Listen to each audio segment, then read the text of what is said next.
So we have a viewer from Southwest Minnesota who wants to talk about land owned by the DNR, which of course is tax exempt, and this viewer is concerned about school referendums on land that the state owns. Nobles County, this viewer claims that there's almost 5,000 acres owned by the DNR, presumably the state of Minnesota, and is concerned about contributions to school tax levies. I know that broader question has been the subject of some discussion. Let's start with you, Senator Ingebrigtsen. What do you think about that? It's always been an issue.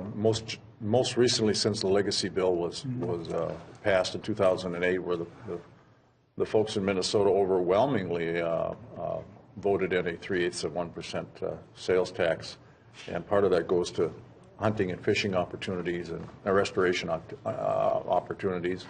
And along with that, of course, comes acquisitions of land that be set aside in perpetuity. So that idea that Pheasants Forever or Ducks Unlimited or one of those bigger organizations would purchase some less than productive property because that's what you want for hunting and fishing and deer and wildlife. But then they turn around and they give it to the DNR. The DNR then has to manage it. That's probably the bigger issue right now is trying to manage that land.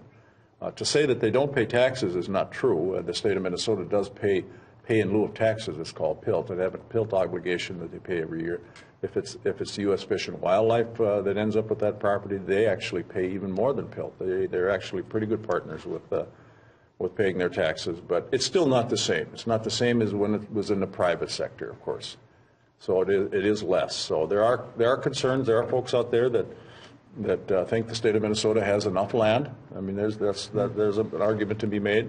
But then there are folks out there saying, I can't afford to go buy that hunting property. I want to be able to gain access and be able to take my son and my grandson out hunting, and that land will be set aside for that purpose in perpetuity. Now, I have a little problem with that perpetuity. I didn't to start with, but that's a long time. That's a long time, and to tie that up forever, maybe that needs another look. The legislature 30, 40 years from now might have a little different view of that. So I'm willing to look at that. I really am. Representative Anderson? That's an interesting topic, and among farmers, I think there's a lot of concern about the state or whomever buying more land up and putting it on the public roll.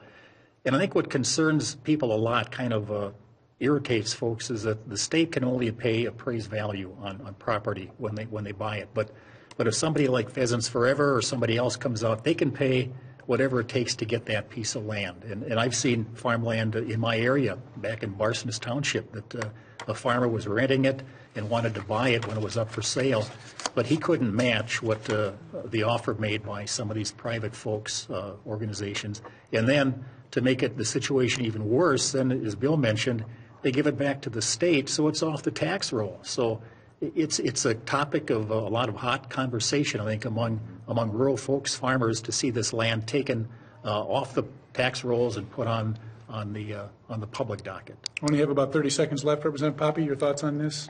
We have a beautiful state, and we need to have public access for many people who otherwise can't afford to, and we want them to enjoy the outdoors and be able to do those things. But certainly, I know the DNR sometimes,